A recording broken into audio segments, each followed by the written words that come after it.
Everyone, നമുക്കിന്ന് ഒരു 200 gram henna മിക്സിങ്ങിൻ്റെ വീഡിയോയിലേക്ക് കടന്നാലോ. അപ്പോൾ കുറേ ആൾക്കാർക്ക് ഉള്ള ഡൗട്ട്സാണ്, നമ്മൾ എത്ര വെള്ളമാണ് ഇപ്പം ഓരോ പൗഡറിൻ്റെ കണക്കിന് എത്ര വെള്ളമാണ് എടുക്കേണ്ടത്, അല്ലെങ്കിൽ എത്ര എസെൻഷ്യൽ ഓയിലാണ് യൂസ് ചെയ്യേണ്ടത്, എത്ര ഷുഗറാണ് യൂസ് ചെയ്യേണ്ടതെന്നുള്ള ഉള്ളതല്ല. അപ്പോൾ നമുക്കിന്നൊരു ഡീറ്റെയിൽ ആയിട്ടുള്ള വീഡിയോ ചെയ്യാം. ഇപ്പം നമ്മളിവിടെ എടുത്തിട്ടുള്ളത് ഒരു 200 ഗ്രാം ഹെന്ന പൗഡറാണ്, അതായത് 200 ഗ്രാം ഹെന്ന പൗഡർ. നമുക്കിതിലേക്ക് വേണ്ടത് 80 ഗ്രാം ഷുഗറാണ്, അതായത് 100 ഗ്രാം ഹെന്ന പൗഡറിന് 40 ഗ്രാം ഷുഗർ വെച്ചിട്ട് ആണ് നമ്മളിവിടെ ചെയ്യുന്നത്. നമുക്ക് ഷുഗർ 35 to 45 വരെ യൂസ് ആക്കാം. നമുക്കിപ്പം 35 യൂസ് ആക്കുന്നതൊക്കെ 35 യൂസ് ആക്കാം, 40 യൂസ് ആക്കുന്നതൊക്കെ 40 യൂസ് ആക്കാം. അപ്പോൾ നമ്മളിവിടെ 40 ഗ്രാം വെച്ചിട്ടാണ് 100 ഗ്രാമിന് എടുക്കാറുള്ളത്. അപ്പോൾ നമ്മൾ 200 ഗ്രാം ഹെന്ന പൗഡറിന് 40 ഗ്രാം ഷുഗറാണ് എടുത്തിട്ടുള്ളത്. അങ്ങനെ നമ്മൾ പൗഡറും ഷുഗറും നന്നായി മിക്സ് ചെയ്ത് കൊടുക്കുക. പിന്നെ നമ്മൾ ഈ ഹെന്ന കോൺസ് ഉണ്ടാക്കുമ്പം ബ്ലാക്ക് ടീ ഇതിലേക്ക് യൂസ് ആക്കുന്ന ആളുണ്ട്, ലെമൺ യൂസ് ആക്കുന്ന ആളുണ്ട്. നമ്മളിതൊന്നും യൂസ് ആക്കലില്ല. നമ്മളിതൊന്നും യൂസ് ആക്കാണ്ട് തന്നെ നമ്മളെ സ്റ്റെയിന് മാക്സിമം നല്ല അത്യാവശ്യം നല്ല സ്റ്റെയിനുണ്ട്. പിന്നെ അതല്ല, ഈ ലെമണൊന്നും ചില ആൾക്കാരെ കയ്യിലിപ്പം പിടിക്കണം എന്നില്ല. അതായത് ഈ ഇൻഫെക്ഷൻസ് ഇച്ചിങ്ങലുള്ളാക്കൊന്നും ഈ ലെമൺ പിടിക്കണം എന്നില്ല. അപ്പോൾ അതുകൊണ്ട് തന്നെ നമ്മൾ ലെമൺ യൂസ് ആക്കലില്ല. അപ്പോൾ നമുക്ക് ഇതിലേക്ക് ആവശ്യത്തിന് വെള്ളം ഒഴിച്ചിട്ട് മിക്സ് ചെയ്യാം. പിന്നെ നമുക്ക് ഈ പൗഡറിനെ എത്ര വെള്ളം വേണമെന്നുള്ളത് കറക്റ്റായിട്ട് പറയാൻ പറ്റില്ല. ഓരോ പൗഡറിൻ്റെയും വാട്ടർ ഒബ്സർവ് പല രീതിയിലാണ്.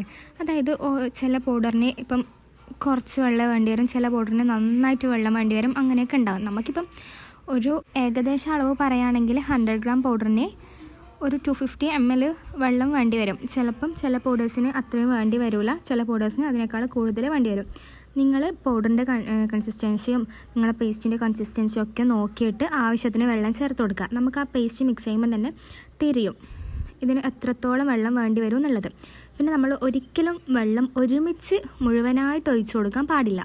കാരണം അങ്ങനെ ഒഴിച്ചു കൊടുക്കുമ്പം നമ്മൾക്ക് എസെൻഷ്യൽ ഓയിൽ ഒഴിക്കേണ്ടതാണ്. അപ്പോൾ എസെൻഷ്യൽ ഓയിലും കൂടി ആഡ് ചെയ്യുമ്പോൾ നമ്മുടെ പേസ്റ്റ് ലൂസായി പോവും. പിന്നെ നമുക്കൊന്നും ചെയ്യാൻ പറ്റില്ല. ലൂസായി പോയിട്ട് പിന്നെ പൗഡർ ഇടുമ്പം നമുക്ക് അതിന് കണക്കായിട്ട് ഷുഗറും എസെൻഷ്യൽ ഓയിലെല്ലാം ആഡ് ചെയ്യേണ്ടി വരും. അപ്പോൾ നമ്മൾ മാക്സിമം പേസ്റ്റ് മിക്സ് ചെയ്യുമ്പം നോക്കി വെള്ളം ഒഴിക്കുക. ഇപ്പോൾ നമ്മൾ ഇതിൽ കാണുന്നത് പോലെ വെള്ളം ആവശ്യത്തിന് ഒഴിച്ച് ഒരു തിക്കായിട്ടുള്ള കൺസിസ്റ്റൻസിയിലുള്ള പേസ്റ്റ് ആകുമ്പോൾ നമുക്കതിലേക്ക് യൂക്കാലിപ്സ് ഓയിൽ യൂസ് ചെയ്യാം. നമ്മളിപ്പോൾ ഇവിടെ നോർമൽ കോൺസിന് യൂസ് ആക്കുന്നത് യൂക്കാലിപ്സ് ഓയിലാണ്. ബ്രൈഡൽ കോൺസിന് tea tree oil, lavender oil use ആക്കലുണ്ട്. അപ്പം നമ്മളിപ്പം ഇവിടെ യൂസ് ആക്കുന്നത് യൂക്കാലിപ്സ് ഓയിലാണ്. പിന്നെ നിങ്ങൾക്ക് bridal kits, henna cones, henna products, powders, cellophane sheets അങ്ങനത്തെ ഐറ്റംസ് എല്ലാം വേണമെന്നുണ്ടെങ്കിൽ നമ്മളെ ഇൻസ്റ്റാഗ്രാം ID ഉണ്ട്, ഹെന്ന ബൈ റിസ്, അതിലേക്ക് DM ചെയ്യാം, റിപ്ലൈ ചെയ്യുന്നതായിരിക്കും. നമുക്ക് വീഡിയോയിലേക്ക് പോകാം. നമ്മളിപ്പം ഇവിടെ എടുത്തിട്ടുള്ളത് 16 ml യൂക്കാലിപ്സ് ഓയിലാണ്. അതായത് 100 ഗ്രാമിന് എടുക്കുന്നത് 13 ml യൂക്കാലിപ്സ് ഓയിലാണ്. ഇപ്പം നമ്മൾ 200 ഗ്രാമിന് 16 ml യൂക്കാലിപ്സ് ഓയിലാണ് എടുത്തിട്ടുള്ളത്. യൂക്കാലിപ്സ് ഓയിൽ നമ്മൾ എടുക്കുമ്പം നല്ലവണ്ണം ശ്രദ്ധിക്കണം. ഓയിൽ അധികമാവാനോ കുറവാകാനോ പാടില്ല. അപ്പം നമ്മൾ 200 ഗ്രാമിന് 16 ml യൂക്കാലിപ്സ് ഓയിൽ, 80 ഗ്രാം ഷുഗർ ഇതെല്ലാം ആഡ് ചെയ്തിട്ട് നന്നായി മിക്സ് ചെയ്ത് നല്ല പേസ്റ്റ് പോലത്തെ കൺസിസ്റ്റൻസിയിലാക്കിയതിന് ശേഷം നമ്മൾ ഡ്രൈ റിലീസിന് വെക്കേണ്ടത് ഒരു 8 to 24 hours ആണ്.